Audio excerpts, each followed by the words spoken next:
Comme à son habitude, la Monnaie de Paris ne fait rien comme tout le monde et nous propose de redécouvrir cet art millénaire qu'est celui de la sculpture. Si on vous dit sculpture, vous pensez à quoi ? Un socle sans doute, une statue qui se tient bien droite, massive, imposante, en bronze ou en marbre, non ?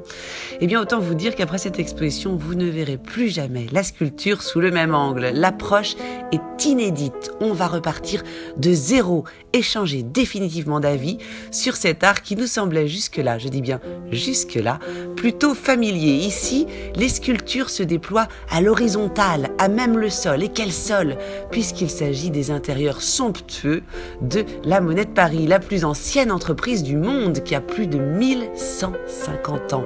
Et dès la première salle, écoutez, on se retrouve justement plaqué au sol, presque littéralement face à cette œuvre immense et sublime de James Lee Byers. 1000 boules de verre rouge disposées au sol, tel un bijou, une arabesque majestueuse qui nous ferait presque oublier de lever les yeux pour admirer cette incroyable architecture. Les plus grands noms de la sculpture des 20e et 21e siècles sont au rendez-vous ici, avec notamment Marcel Duchamp, une fois encore pionnier.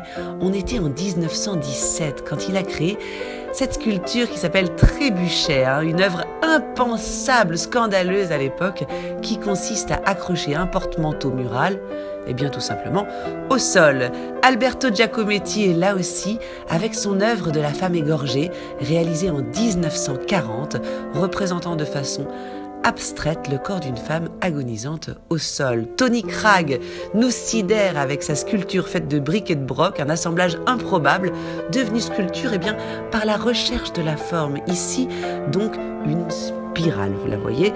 Et à la fin de cette exposition hors norme, accrochez-vous bien au sol, car l'installation de Johann Gertz pourrait bien vous faire perdre l'équilibre. Une salle vide, totalement vide, du moins en apparence. Regardez mieux maintenant, plus près du sol, ce message écrit à la craie, nous appelant à vivre, vivre, vivre. Ici, une chose est sûre, vous n'aurez plus peur de baisser les yeux. Magnifique, remise à plat des fondamentaux de l'art.